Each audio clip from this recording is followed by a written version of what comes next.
The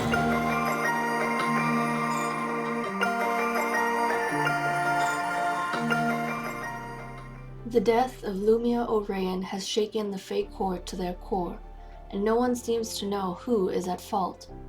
Fairies who lived through Raven Lakeland's death in their own time are the most terrified. Lady Azalia feels strongly about the fate of Lumia, even if she does not show it. Raven was her older sister, after all. Now, looking at Lilac, she remembers the weight of responsibility that passed onto her when Raven left. She will inevitably take her cousin's place as Lady Morida's successor, even if it is yet to be announced. The sorceress has assumed the role of her future mentor.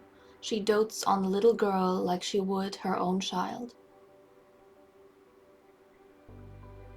On the other hand, pressure is mounting on Princess Avalon. She will stand among the young adults before long. Her birthday is approaching, and that means so is her proving, a rite of passage she must undertake to become worthy of the throne. Queen Snow appears to be resting easy. She seems to think her daughter will have it easier than it was for her. The fairies are unaware, but when the palace sleeps, Lumia wanders its grounds. She keeps her death a secret, and that of Prince Malik. It is unclear whether she watches over them, or watches them to see how they cope with her death. Is she missed? Or is everyone so wrapped up with the royal heir's birthday that they've swept her memories and ashes away?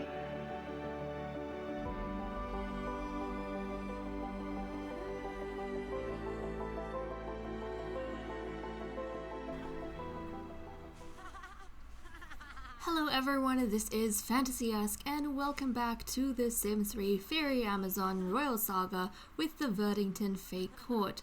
I don't know what this site is over here. I did not realize that we had such a huge pile of dead leaves gathered back here. Our princess is spending her birthday morning doing what? Frolicking in these stinky ass leaves. I don't know what that's about, but she's being her unique self. Things are gonna get exciting though, because our heiress, our princess, is aging up into a young adult, which is huge because it means that she finally has to hunker down and decide on her proving. A rite of passage that our heiresses who want to become queen have to go through to prove themselves worthy of the throne and crown. Just like Queen Snow, I was about to say Princess Snow, just like Queen Snow did when she was a princess, she had to go through it. And I haven't decided just yet if I want to have the same proving for Avalon as we did with Snow. I think with Snow we had the 3 skills. Actually, we should be able to tell. We had this one. Reach level 10 with 3 different skills. I don't know if that's what we want for Avalon, if I'll end up doing something different. Regardless, it is completely fine for the princess to use potions and such to help her fulfill her proving, in whatever way she has to get that done. But it's going to be exciting because we're going to be essentially waiting for the princess to wrap that up. And once she does, we will be ready to kind of, have the ladies move on to the next generation. But as we saw in the beginning of this episode, along with this birthday that's about to happen and the birthday of Lilac, which is tomorrow, so we have 2 birthdays this episode, Lumia, who died a few episodes back, she has been wandering through the grounds of the palace when everyone is asleep. So I was very surprised because we kind of know that her urns just disappeared along with the urn of Malik, and I didn't think we'd see them again. But no, she was floating around here. So that was kind of fascinating. But she's kind of keeping an eye on the others. And we're not entirely sure if she's, you know, keeping a protective eye over the Fae Court and her family members, or if she's just observing them and she wants to see how they're going to mourn her, or if they're going to mourn her, if they're going to move on. She's curious about that, and she wants to know how her mother especially is going to cope with the fact that she's no longer here.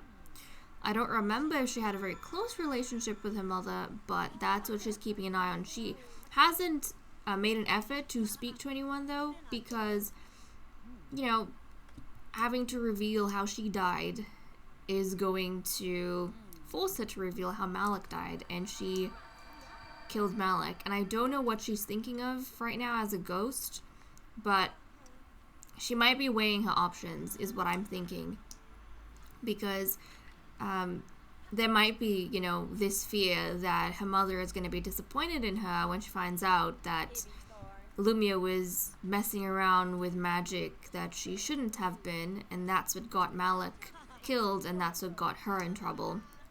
And, you know, that's why she died. So I don't think she's ready to go down that lane yet. She would rather, I think at this point in time... Oh, Callum wants to go on a date with Saffron. Callum, we're busy right now, so that isn't going to be a thing. We have to plan a birthday.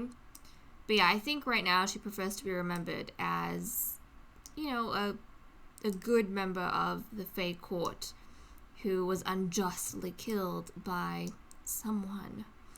Okay, that aside, we do want to get Azalea to plan this event for the princess. We already have the cake and stuff set up in the throne room. So let's see if we can turn on all the lights. There we go. We have the cake set up in the throne room. I'm gonna have to get everyone in there somehow, but they don't have to sit down. I think that's fine. They don't need to sit down. And actually, I probably could have removed the chairs, and I might have to do that. I'm sorry, Nuala, but we are currently busy organizing something. Actually, I probably have to move the chairs out. I just realized. I think we've had a birthday in the throne room before, and we just couldn't, like, there wasn't enough space having all the chairs there. So that's what I might do. I think I'll just move the chairs. We'll just move the chairs out of the way. Out of the way. Yep, let's move them out of the way. There we go. And then we'll move this in the middle. Kind of. I think that's fine. So that everyone, they're gonna like crowd around in the throne room, and it's gonna be a little bit troublesome. But I think, what did we do? We had a wedding here, didn't we? That's right, the queen got married. I don't think we've had a birthday here, but the queen got married, and it was like really, really crowded. So I think that's what we'll do. We'll just move all the chairs out of the way. And Avalon, when she's done drinking whatever she's drinking. What does she have in her hand? What is she? I can't tell. I don't know. She's got something in her hand. Her coffee, her tea. Once she's done with that, then we'll get her to start organizing the event, which is a big thing.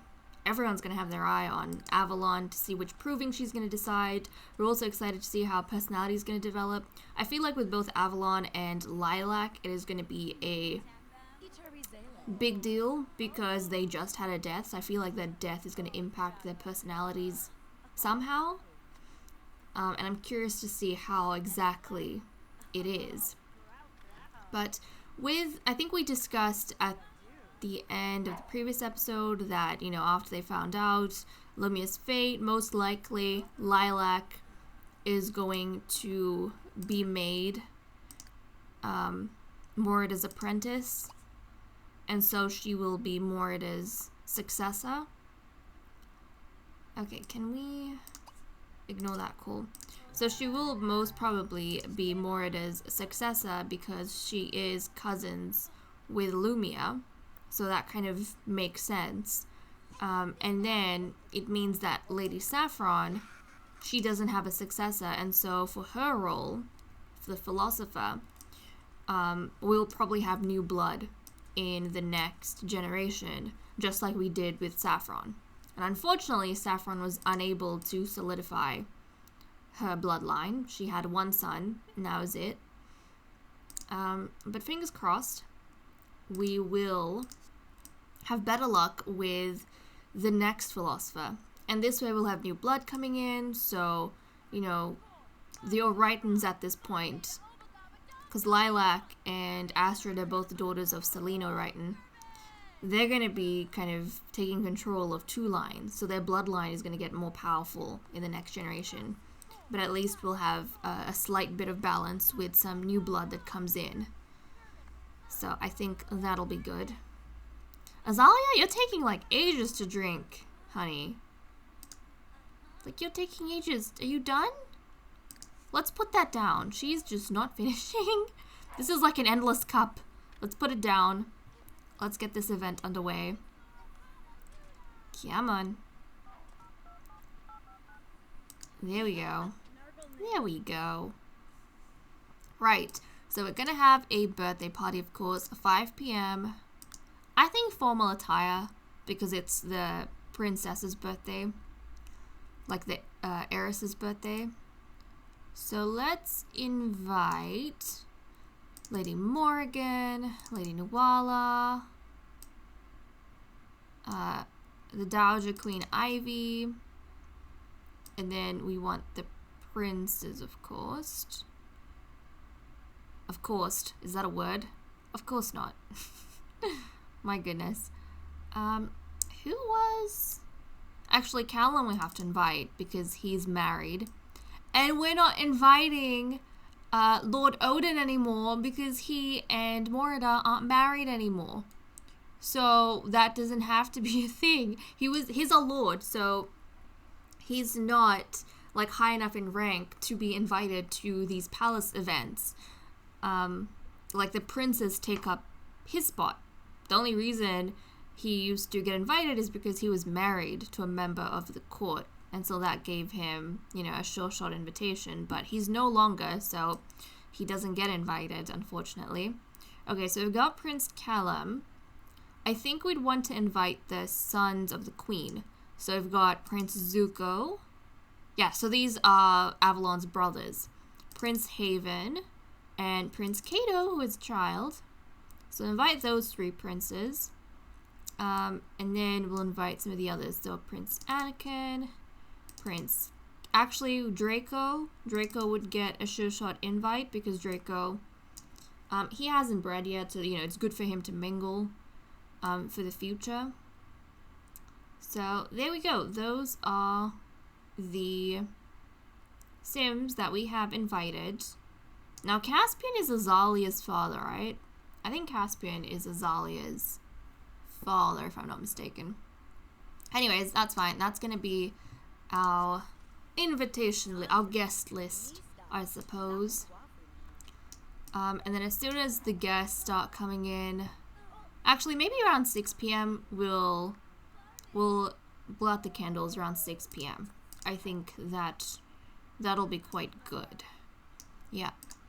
Okay, how is Lilac? Meanwhile, I think Selene should be able to... Like, where is Lilac? Let's potty train Lilac.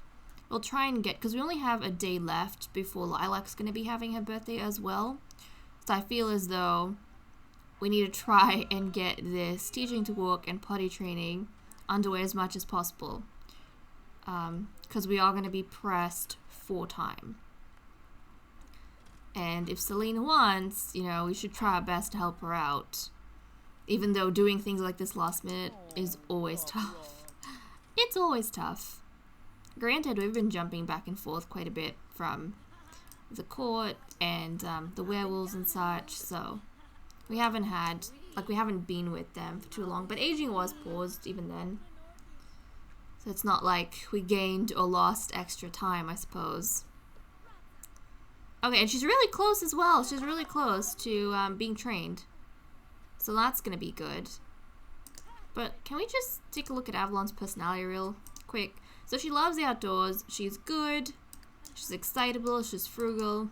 Now, thankfully, because she's good, we can pretty much guarantee that she won't gain an evil trait. That's just completely against her nature. But all around, she's, you know, a really good heiress. I think she's great queen material, especially compared to her mother. And actually, how is Snow doing in terms of... Right, so Snow right now, she's, you know, still unstable, but she's childish, a supernatural skeptic, and equestrian. Right. So I think, at this point, if the werewolves, like, if they found out what the werewolves did and what Abraham did, I don't know how Snow's gonna react, because she doesn't have the best traits right now. She's a supernatural skeptic. She's gonna be suspicious of them. She might want to cast them out. Who knows? Who knows what the hell she's gonna do at this point, because she doesn't have an agreeable nature. Yep, Avalon. Oh, look, Caspian is bringing food. Anakin wants to chat with Saffron. That is fine. Isn't Anakin gonna be at the party? I don't know. I don't know. He's supposed to be at the party. Who knows if it's gonna show up. But look, Caspian brought food and everything. That is very nice of him. Very, very nice of him. Azalia. Azalia, is Caspian your father? I just want to check real quick. He is! Caspian is also, that means Silva's grandfather. Okay, Draco's here. And you know, now that Morida is single, actually, she could pursue a romantic relationship with another male, and she could end up with another male if she so chose. She's not bound to Odin anymore, and if she does pursue a romance, then that'll be completely fine. I don't know if she would pursue one with Kyle, though, because she did have that scandal with Kyle. And, you know, if she ends up with him, then people might say, oh, so the scandal was true. She did have something with Kyle, when it actually wasn't, so I don't know. But okay, why don't we get Princess Avalon? She's kind of hungry. But I think we should get her dressed in her formal wear, and I think we need to blow out the candles. So we're not going to waste any more time.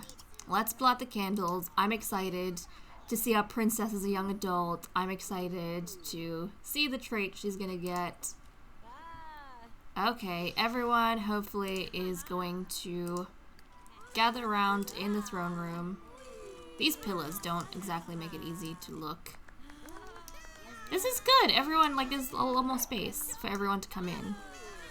Yeah, this is good. This is good. We have space. We have plenty of space here. Okay, looks like Prince Callum made it, and so did Prince Haven. I don't know where Zuko is. That's fine. Haven made it. And her grandmother made it, Dowager Queen Ivy. Oh, this is excellent. This is wonderful, truly. Oh, there's Zuko. I see him at the back. I see Zuko. Oh, look at this. This is so nice. Just surrounded by all her loving family members. Okay. Oh, okay. So due to indifferent study habits, you'll not be allowed to choose a trait for Princess Avalon. Princess Avalon has developed the Great Kisser trait. Okay. Well. So I don't know how Lumia's death has impacted this, but that's interesting. So it seems as though she is going to be a great queen, and she is going to be an absolutely seductive queen. Interesting. Or I suppose maybe we could say passionate. She's probably going to be a really passionate queen. Ah, okay. So if she loves, she might love passionately. Interesting. Well, okay, Avalon. Now, oh yes, of course. I always forget about the lifetime wish whenever our Sims age up into a young adult. And I like head off to give them a makeover, but this time I waited long enough for it to pop up. Let's see. So this is important because this is going to be the proving that the princess chooses to become worthy of the throne. And she must complete before she's allowed to become queen. Like, before she's allowed to challenge Queen Snow.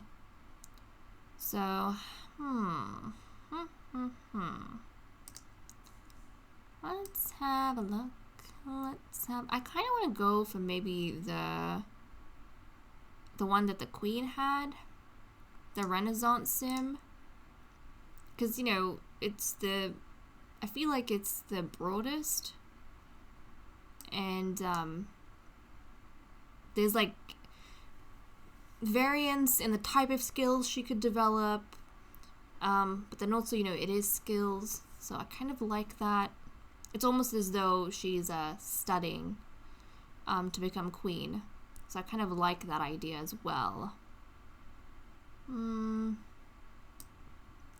Let's just take a look at some of these ones. Physical perfection is something we actually give to the champions, usually. So I think I might end up going for that. I mean, we've got this one, perfect mind, perfect body. She could master the logic and athletic skill. And I don't feel like I need to stick to any one particular lifetime wish. And if like one of those had popped up here, because I think these ones are influenced by her traits.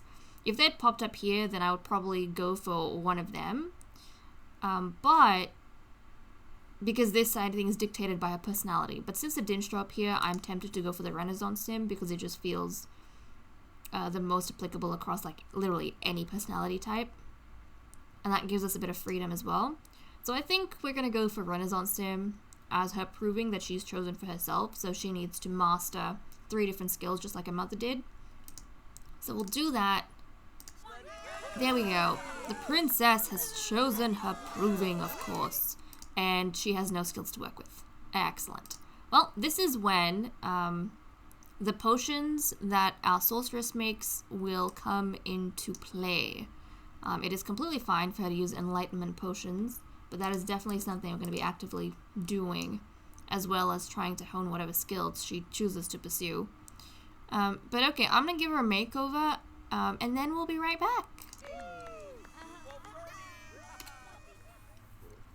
Right, this is what Princess Avalon looks like after her makeover as a young adult, obviously in her very dark colors. Now, I find it intriguing that she is a good sim, a good fairy, and yet her color scheme just looks so dark and witchy, but I love it. I love it. I feel like you wouldn't be able to look at her and say that, you know, this isn't a villain of the generation, so, I mean, she's the complete opposite. But there we go. This is her everyday wear, and I will change her over to the formal outfit so that she can continue with the party and the celebrations, but let's take a close up look at her now that she is a little bit older and she's wearing makeup, definitely has a lot of, like dark shades around the eye and then dark lips, but I flippin' love it. I think this look suits her so much and she just looks gorgeous. And I also feel like it goes with her passionate, you know, she's got this like dark passion attached to her, and I love that since she got that great kisser trait. Even this necklace, I mean, you can barely see it because it goes straight into where her wings are, but there we go. It like drops at the back, and I think that looks so lovely. But let me know what you guys think about this. Obviously, as she moves around and, you know, we see her in better lighting, we'll probably be able to appreciate and admire her appearance a lot more. But I think in her generation, I think she's got like the darkest color scheme in her generation. She's got some of that. It's like a reddish brown, and then she's got this dusty purple, and black and really dark blue. So look at that. She looks lovely. And I think it works really well. Like the dark makeup, because she's got such light eyes. But there we go. This is our heiress, Princess Avalon. Honey, you look gorgeous. You look gorgeous. Seriously, guys, she looks like a villain, doesn't she? She looks like a villain to me. Okay, oh my goodness. My. She might eat and then change. That's fine with me, I suppose. Well, that is okay. Everyone's really, really excited, obviously. Okay, here we go. I just love her. I just love Princess Avalon. She looks amazing. She had a very dark color. I mean, her color palette has always been this dark. But now that she's wearing makeup, I think it looks so good on her skin. Okay, everyone else is coming to hunker down, have some cake, which is perfectly fine. Oh, look at this. The only other girls in the princess's generation who have survived now that Lumi is not there, apart from Lilac, of course.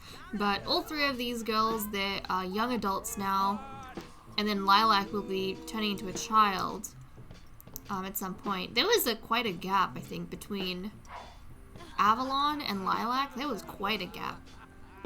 So Lilac still, you know, has a lot to catch up on. And oh my goodness, who the heck is playing drums? Who is playing drums and where?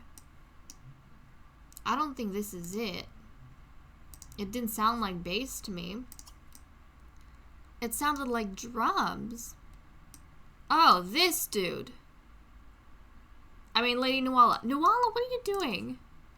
No, take a break from playing. Don't bring out those drums. Don't. This is one thing that irritates me so much about The Sims 3 is how the musical instruments, they are so crazy loud. They just, you know, burst out from nowhere. Oh, before she pees herself. She's changed into her formal wear, so let's take a look at her. Oh, let's turn this way. There we go. Look at this. Doesn't she look cool in her formal wear? Look at that. Look at that. She looks like a very dark princess. Love it. Love it. Just seems so unique to me. So far, out of the girls that have aged up, actually, even if I take Illumia into account, I think Avalon is my favorite. I'd have to say that Avalon is my favorite. Let me know what you guys think. Obviously, I won't know for sure if Avalon is my favorite throughout the entire generation until Lilac becomes a young adult. But I really like Princess Avalon. I think I like her more as a young adult than I did as a teen. But there we go. Everyone is now gathering around the dining table. Look at how busy this is. Oh my goodness. Everyone is just heading here to eat their cake. Normally they don't come to the dining room to eat the cake, I think, because we don't usually blow out the candles in the throne room. We're kind of all over the place. Okay, all the cake has been destroyed. They've just eaten all the cake. That's good though. That is good. And Zuko, Haven, hello guys. Hello. Also, who was Astrid supposed to be matched with? Was it Silva? I think it was Silva. I don't remember though. I remember there was a time when Celine really wanted to get Astrid married off. And so we were almost looking at an alliance between Astrid and Silva. But that didn't end up panning into anything. And I don't know how the others are with the princes. Actually, Silva? Yeah, she's not too close with any one person, interestingly enough. But I suppose that's fine. Anyways, everyone's enjoying themselves. It's good to see that they're finding room for a little bit of dancing. Even though the place is a bit crowded. But looks as though everyone is gonna be going home pretty soon. Oh, look at the princess. She's enjoying herself for sure. She is enjoying herself. Now, how's the princess's relationship with everyone, I wonder? Okay, I think she got to know Caspian a little bit. Maybe she was chatting with Caspian. She does not really know her brothers all that well. Like Haven, Zuko, even Kato. I don't think she knows them all too well, which makes sense. The only time really they get to meet is during these parties. But I suppose they don't socialize too much. Even when they do. Who numbers among her friends? Okay, so she's really close with her mother, Queen Snow. And then she gets along well with her stepmother, Lady Saffron, and with Lady Celine, who is her aunt. So that's good. That's good. I'm very curious to see what kind of skills she's going to pick up. And how she's going to fulfill her proving. But also, I really want to check our potion stores to see if we have any enlightenment potions. Because that is going to be like super useful to her. Now, no, not this one. Ah, these pink ones I think are the vials of enlightenment. So we'll grab that pink one. These are all vials of bliss. I think there's like one enlightenment potion here. Yes, there is. Actually, maybe this one? Yep. So we've got a bunch of enlightenment potions, and I actually want the princess to get a head start by drinking them before she, like, is done for the night. So let's get the princess to drink these potions. Oh, Kato's a teen now. He's not gonna get a makeover until he's a young adult, but you know, he's a teen. Okay, so let's take a nap and see what kind of skills she gets. I want to go through all of these potions if possible. And see what kind of skills she's going to acquire. Okay, social networking. Interesting. All the guests are heading home now. Okay, let's get up. Let's have another elixir. This is what she has to go through now that she's a young adult. Her magical rite of passage. And obviously she's going to be honing some of these skills on her own as well. Okay, let's take another nap. Let's take another nap.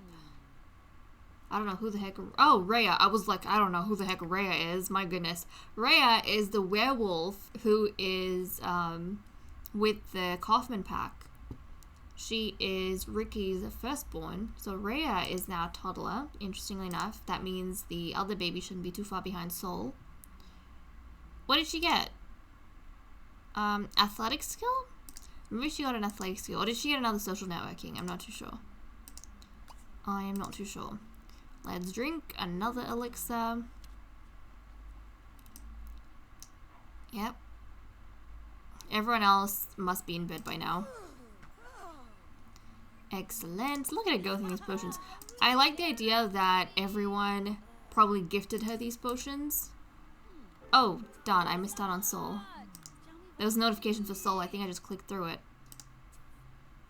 Okay, I think she got another athletic skill. And we have one more potion to get through.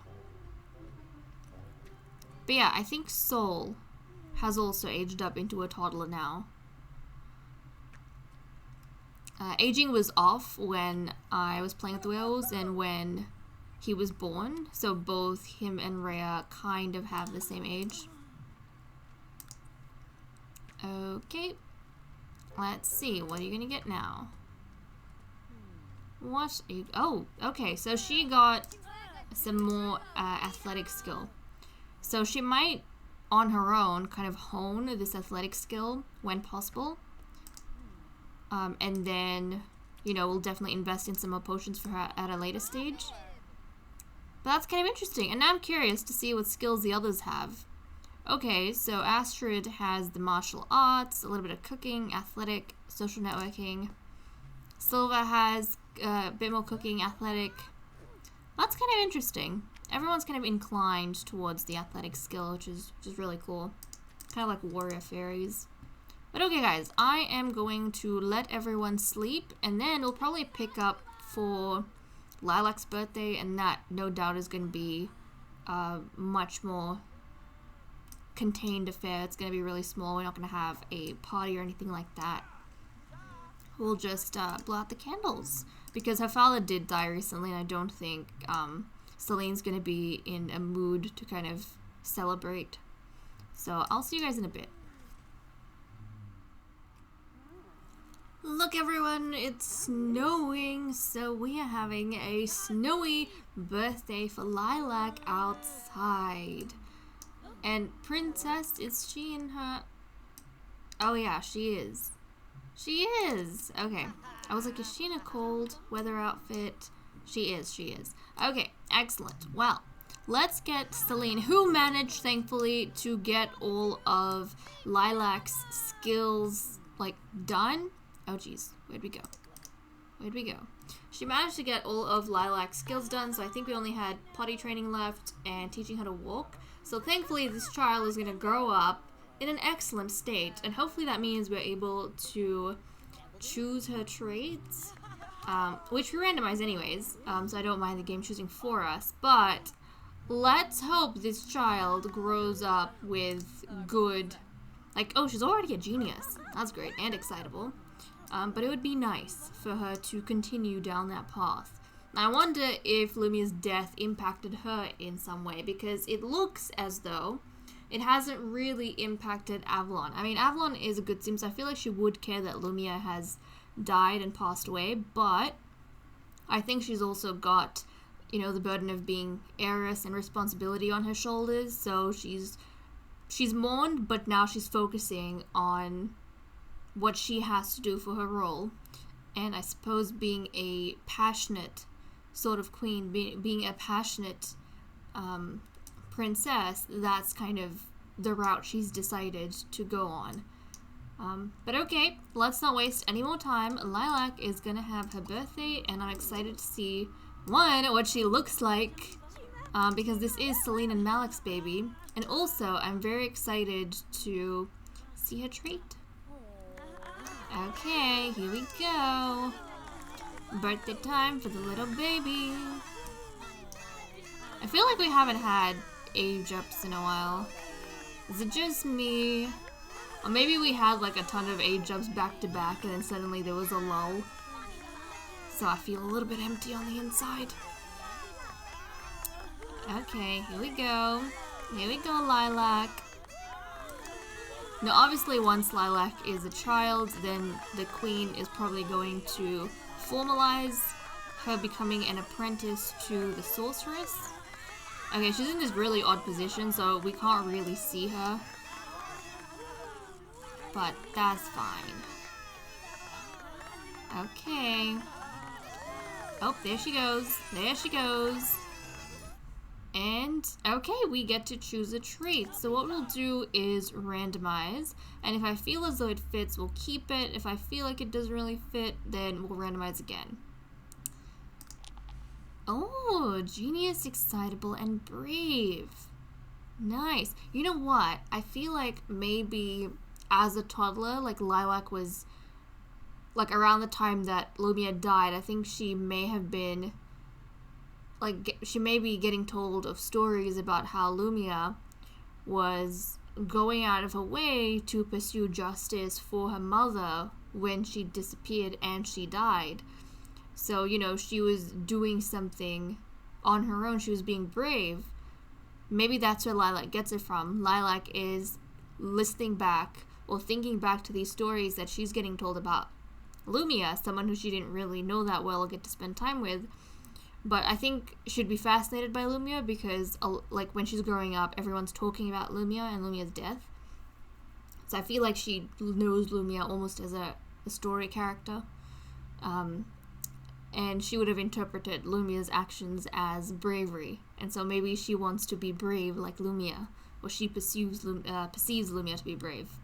I don't actually remember if that was one of Lumia's traits or not. You guys can let me know if you do remember.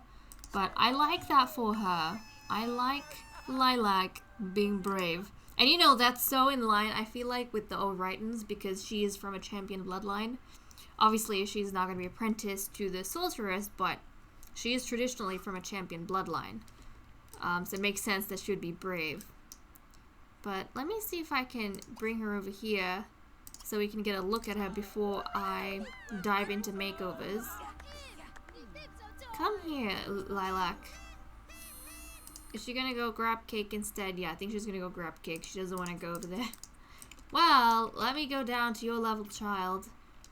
We are curious to see how you look like. I'm gonna have to be fighting with people's butts, but that's fine. Let's see. Oh, she's got those cute ears. Oh my goodness. She's got those cute Celine ears. Oh, that's adorable. That is adorable. Are you gonna turn to the cake? Okay, she's turning to the cake. Let's take a look at her. My goodness, she really has a frosty. She's got frosty genetics, I have to say. Like she's blending in very well with those plants in the background. But okay, I can see Celine in her for sure, but I don't think she's that strongly Celine. Like her Celine, like she's got the Celine ears, she's got some Celine features, but it's not crazy strong. I suppose we'll be able to tell as she gets older. Even with Astrid, actually. I think Astrid looked a lot like her mother growing up, but then when she became a young adult, then, you know, she started looking more unique, like herself. So I think that's very interesting. Also, I'm sure I've said this before, but Astrid reminds me of my mom. She really does. Like her face shape and her features. She reminds me of my mom. Anyways, I'm thinking that we are gonna go give Lilac a makeover, and then we will be right back. Okay guys, here is our lovely Lilac O'Righton made over as a child in her colors. So we have black, brown, and blue. Different shades to the other ladies, but still, I've mentioned this before, I was going through a phase with this generation, and everyone has like different versions of the same colors essentially, but I like it. Hers is slightly brighter than everyone else, especially if you compare it to Princess Avalon. Like her colors are dark. Whereas things are a little bit lighter here. I don't know why it feels like it looks as though she's got an attitude. You know? I mean, time will tell if she does, but kind of felt that way. Maybe it's her eyebrows, I don't know, but they're kind of slightly raised, and it seems as though she's constantly judging things around her. But appearances aren't everything, because really deep down she's a nice child, you know? She's really intelligent. And I think that might be why she's picking up things very quickly. Like, she listens to the conversations around her, and she's able to figure out the context of what's going on. So I like that a lot about her, and I think it's going to make her a really good apprentice for Morida, because she's going to be sensitive to Morida's moods, and she's going to know what to say, what not to say, which sometimes, you know, children aren't entirely aware of. So she's got that going for her. She's brave, no doubt. So she's got this drive to be like the sorceress's daughter, the one that passed away. And then she's excitable. So I feel as though she would get along well with everyone around her, because she can appreciate what makes others tick, and it's not all about her. So I love that. She looks very, very, very cute. So she's marching off with her cake. She's marching off with her cake. She's gonna go eat that. So this is her everyday wear, by the way. And all her outfits, more or less, following this scheme. But everyone's heading on inside. She's in her... Look at that! Okay, now she's in a cold outfit because it is snowing and it is freezing, no doubt. But look at how cute she looks. Oh my goodness, she looks adorable. She looks adorable. And she is the baby of the household, essentially, and now she's a child. So, you know, when she grows up, we're gonna have a little one anymore. She's the last little one of this generation. Oh, Lilac. Oh, Lilac. She's very special, though, because she is one of 2 Sims that has that blue hair. In the last generation, we had Azalea Lakeland and Snow. And this hair color, it's a royal hair color. So, at this point, almost half the fairies are going to be related to the royal family through the sons at some point. But I think in fairy society, if a fairy has the royal hair and the royal eye color, that's like a big deal. Now, this one here, Lilac, she has a mother's brown eyes. She's got Celine's exact eyes. I think both of Celine's daughters inherited her exact eyes. But she's got the royal hair, so I feel as though she's gonna get a lot more respect from people. Like fairies, it's just something, you know, you see and you know instantly that's a connection to the royal family. Or they have royal lineage. So, yeah, who knows? That's gonna work out quite fun for her. Just like Azalea, I feel like she gets a lot of admirers, not only because she is beautiful, she's a lovely minister and really good at what she does, but because she has the blue hair, I feel as though a lot of the fairies are attracted to her because it's like, oh, she's got royal lineage. Now, I don't think anyone else has inherited the royal eyes apart from the princess. What about Silver? What kind of eyes does Silver have? I don't think Silver has the royal eyes.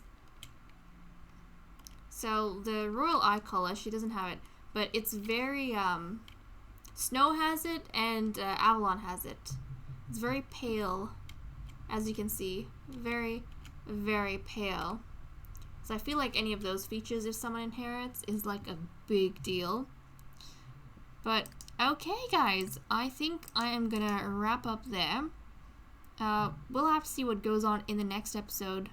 In terms of birthdays, at this point, Lilac's the youngest. Everyone else has aged up into a young adult, so, you know, if anything, we'll be looking for her age ups. But apart from her, we have the older ladies who are young adults, and they might be aging up soon. So I think Queen Snow, she's got 6 days. So the next time we have a birthday might be in a couple of episodes. Queen Snow will be turning into an adult, and then the day after, Lilac's going to be a teen. So the next set of birthdays is going to be Lilac's again. And then Lady Azalea has 18 days. Saffron is 8. So, yeah, the other 2 birthdays, they're a while away. We have some time to kind of enjoy things as they are, I suppose. But, okay, guys, I'm going to leave off here. Thank you so much for watching. I hope you all enjoyed, and I will see you in the next video. Bye-bye.